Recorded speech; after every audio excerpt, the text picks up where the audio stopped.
प्यारे बच्चों, हिंदी की कक्षा में आप सभी बच्चों का स्वागत है। आज हम कक्षा 3 का पाठ स्नो वाइट और 7 बौनी पढ़ने जा रहे हैं। अपने इस पाठ को शुरू करने से पहले मैं आप सभी बच्चों से निवेदन करती हूँ कि आप मेरे चैनल को ज़रूर सब्सक्राइब कीजिए, मेरे वीडियोस को लाइक और शेयर ज़रूर कीजिए, बेल आइकन को प्रेस कीजिए जिससे आपको मेरे वीडियोस के नोटिफिकेशन मिलते रहेंगे। आप सभी का बहुत बहुत धन्यवाद अपने प्रेम और सहयोग के लिए। तो आइए हम अपना पाठ शुरू करते हैं, स्नो वाइट और 7 बौनी। बच्चों, यह चित्र किस कहानी की याद दिला रहा है? क्या जादुई कहानियाँ आपको अच्छी लगती हैं? कभी आपने बौनों को देखा है? पढ़िए, जादुई आईने के कारण क्या हुआ। तो आइए हम अपना पाठ शुरू करते हैं, स्नो वाइट और 7 बौनी। एक समय की बात है, किसी प्रदेश में एक राजकुमारी रहती थी। वह बहुत सुंदर थी, हिमालय की बर्फ की तरह सफेद। उसके होंठ गुलाब की तरह लाल थे और काले बाल रात की तरह काले। उसका नाम था स्नो वाइट।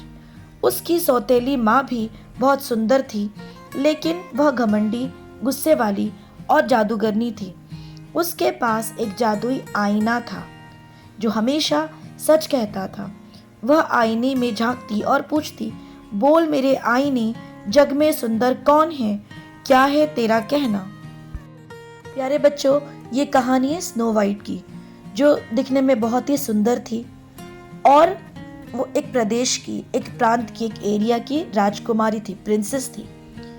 बिल्कुल बर्फ की तरह, आइस की तरह उसका सफेद रंग था और उसके होंठ, उसके लिप्स गुलाब की तरह लाल थे। काले काले बाल थे उसके और उसका नाम स्नो वाइट था। उसकी माँ सौतेली माँ थी। वह भी दिखने में बहुत सुंदर थी, लेकिन वह बहुत ही घमंडी थी, घमंडी, अहंकारी, और वह एक जादूगरनी थी। उसके पास एक आईना था, एक मिरर था, और वह आईना हमेशा सच बोला करता था। स्नो वाइट की सौतेली माँ, स्टेप मदर, जब भी उस आईने से, उस मिरर से कोई सवाल करती, वह तुरंत उत्तर देता। आज उसने अपने मिरर से, आईने से सवाल किया कि बोल मेरे आईने, जग में सुंदर कौन है, क्या है तेरा कहना। आईने ने उत्तर दिया, जग में सबसे सुंदर आप ही हो रानी, आपसे बेहतर कोई नहीं है रानी। यह बात सबने मानी। समय बीतता गया। रानी अपने आईने से अपनी तारीफ सुनकर बहुत खुश होती, लेकिन एक दिन आईने से पूछने पर उसने उत्तर दिया, जग में सबसे सुंदर आप ही हो रानी, लेकिन आपसे सुंदर है स्नो वाइट राजकुमारी। यह बात सबने मानी। यह सुनकर रानी को क्रोध आ गया। उसने अपने विशेष सिपाही को बुलाया, उसे आदेश दिया कि वह राजकुमारी को कहीं दूर ले जाए और मार दे। प्यारे बच्चों, जब भी क्वीन उस आईने से अपनी खूबसूरती के बारे में पूछती कि इस पूरे जग में, इस पूरी दुनिया में सबसे सुंदर कौन है, तो आईना उसे जवाब देता कि वही सबसे सुंदर है। लेकिन इस बार आईने ने उससे कहा कि वह तो सुंदर हैं, लेकिन उससे भी ज़्यादा सुंदर उसकी राजकुमारी है, स्नो वाइट। इस बात पर रानी को बहुत गुस्सा आया, क्रोध आया, और उन्होंने ये आदेश दिया। आदेश का अर्थ होता है बच्चों, ऑर्डर देना। तो उन्होंने अपने सिपाहियों से कहा, उन्हें ये आदेश दिया, ऑर्डर दिया कि प्रिंसेस को, स्नो वाइट को कहीं दूर ले जाए और मार दे। अब आगे इस कहानी को पढ़ते हैं। सिपाही राजकुमारी को बग्गी में बिठाकर जंगल की ओर ले गया। उसे राजकुमारी पर दया आ गई। उसने उसे मारा नहीं, घने जंगलों में छोड़ दिया। घूमते घूमते राजकुमारी को एक छोटा सा घर मिला। उसने देखा कि घर के अंदर छोटे छोटे पलंग, मेज और कुर्सियां थी। वह वहीं रुक गई। यह घर बौनों का था। शाम को जब वे घर आए तो राजकुमारी को देख बहुत हैरान हो गए। प्यारे बच्चों, उस सिपाही को, जिसे रानी ने ये आदेश दिया था कि राजकुमारी को, स्नो वाइट को कहीं दूर ले जाकर मार दे, उसने नहीं मारा उसे राजकुमारी पर दया आई और उसने उन्हें घने जंगल में ले जाकर छोड़ दिया। स्नो वाइट जंगल में घूमती रही। उसे उस जंगल में एक छोटा सा घर दिखाई दिया और उन्होंने उस घर में देखा कि छोटे छोटे बेड थे, टेबल चेयर्स थी और वह बौनों का घर था।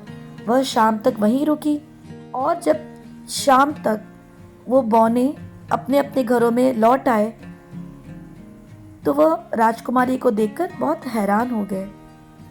राजकुमारी की दुख भरी कहानी सुनकर उन्होंने उसे वहां रहने की अनुमति दी। राजकुमारी ने उनका धन्यवाद किया। उसने कहा कि वह घर का सारा काम करेगी। बौने काम पर चले जाने से पहले वह राजकुमारी को समझाते कि कोई भी दरवाज़ा खटखटाए पर वह न खोले। राजकुमारी घर का सारा काम करती। बौने तथा राजकुमारी सभी सुख से रहने लगे। जंगल में राजकुमारी बौनों के साथ रहने लगी और राजकुमारी स्नो वाइट ने अपनी सारी दर्द भरी दुख भरी कहानी उन्हें सुनाई कि उनकी सौतेली माँ के आदेश पर, ऑर्डर पर उन्हें यहाँ पर छोड़ दिया गया है। तो वे सारे बौने बहुत दुखी हुए और राजकुमारी ने उनसे अनुमति ली, उनसे इजाज़त ली, परमिशन ली कि वे यहाँ रहेंगी और घर का सारा काम करेंगी। बौने भी मान गए। बौने दिन भर काम पर चले जाते और राजकुमारी सारा दिन घर का काम करती। उन्होंने राजकुमारी को समझा दिया था कि कोई भी दरवाज़ा खटखटाए तुम दरवाज़ा मत खोलना। बौने और राजकुमारी खुशी खुशी मिलकर जंगल में रह रहे थे। एक दिन रानी ने अपने आईने से पूछा, बोल रे मेरे आईने, जग में सबसे सुंदर कौन है? क्या है तेरा कहना? आईना बोला, जग में सबसे सुंदर आप ही है रानी, लेकिन आपसे सुंदर है स्नो वाइट राजकुमारी, जो जंगल में काटे दिन रात 7 बौनों के साथ। यह सुन रानी आग बबूला हो गई। उसने स्वयं ही जंगल में जाकर राजकुमारी को मारने की सोची। उसने सेब बेचने वाले का रूप धारण किया, एक टोकरी में लाल लाल जहरीले सेब रखे और जंगल की ओर चल पड़ी। प्यारे बच्चों, कई दिनों बाद राजकुमारी ने दोबारा अपने जादुई आईने से सवाल किया। उससे पूछा कि बता, इस दुनिया में सबसे सुंदर कौन है? आईने ने रानी की तो तारीफ की, लेकिन साथ ही बता दिया कि सबसे सुंदर स्नो वाइट ही है और वो जंगल में 7 बौनों के साथ में रह रही है। इसे सुनकर रानी आग बबूला हो गई। बहुत गुस्सा आ गया उन्हें और वह जंगल में खुद ही भेष बदलकर चली गई। उन्होंने सेब बेचने वाली का रूप धारण किया और एक टोकरी में लाल लाल जहरीले जहर भरे पॉइजनस सेब, एप्पल्स उन्होंने रखे और वे जंगल की ओर चल पड़ी। राजकुमारी को ढूंढते ढूंढते वह बौनों के घर के सामने पहुंच गई।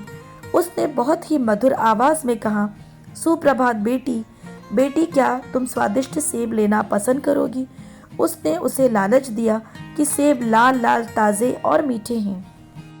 पहले तो राजकुमारी ने दरवाज़ा खोलने से मना कर दिया। रानी ने कहा, बेटी क्या तुम सेब खरीदकर बूढ़ी स्त्री की मदद नहीं करोगी? यह सुन राजकुमारी ने दरवाज़ा खोला और सेब खरीद लिए। लाल लाल सेब देख उसके मुंह में पानी आ गया। जैसे ही उसने सेब खाया, बेहोश होकर गिर पड़ी। रानी खुश हो गई और वहां से चल पड़ी। प्यारे बच्चों, कहानी के इस भाग में जब आईने ने रानी को बताया कि स्नो वाइट अभी जिंदा है, तो रानी खुद ही सेब बेचने वाली का रूप बदलकर लाल लाल जहरीले जहर भरे सेब लेकर, एप्पल्स लेकर वहां पहुंच गई और उन्होंने स्नो वाइट से कहा कि क्या तुम एक बूढ़ी स्त्री की मदद नहीं करोगी? यह सुनकर स्नो वाइट का दिल पिघल गया और उसने उससे लाल सेब ले लिए। सेब इतने, एप्पल इतने रेड थे कि वो रह नहीं सकी और उन्होंने उसे खा लिया और वह खाते ही बेहोश हो गई। और स्नो वाइट को बेहोश देखकर रानी खुशी खुशी वहां से चली गई। शाम को जब बौने आए, राजकुमारी को देख रोने लगे। उन्होंने राजकुमारी को जगाने की कोशिश की, लेकिन वह ना उठी। निराश होकर बौनों ने उसे एक शीशे के बक्से में रखा और रोने लगे। तभी वहां से एक राजकुमार निकला। उसने बौनों से रोने का कारण पूछा। बौनों ने उसे सारी बात बताई। राजकुमार ने बक्से का शीशा उठाया और राजकुमारी के हाथ को पकड़ा। स्पर्श करते ही रानी का जादू समाप्त हो गया और राजकुमारी उठकर बैठ गई। बौने बहुत खुश हो गए। राजकुमार ने राजकुमारी से शादी कर ली। दोनों महल में खुशी खुशी रहने लगे।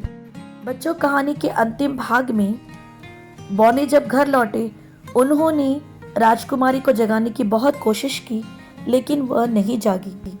वे बौने बहुत दुखी हुए और रोने लगे और उन्होंने राजकुमारी को एक शीशे के बक्से में, एक ग्लास के बॉक्स में रख दिया। और तभी वहां से एक राजकुमार, एक प्रिंस निकला। उन्होंने बौनों से रोने का कारण पूछा और बौनों ने सारी बात बता दी। राजकुमार ने बक्से का शीशा उठाया और राजकुमारी के हाथ को पकड़ा और जैसे ही उनका स्पर्श हुआ, उन्होंने टच किया, वैसे ही रानी का जादू समाप्त हो गया, खत्म हो गया। राजकुमारी उठकर बैठ गई। बौने बहुत खुश हुए।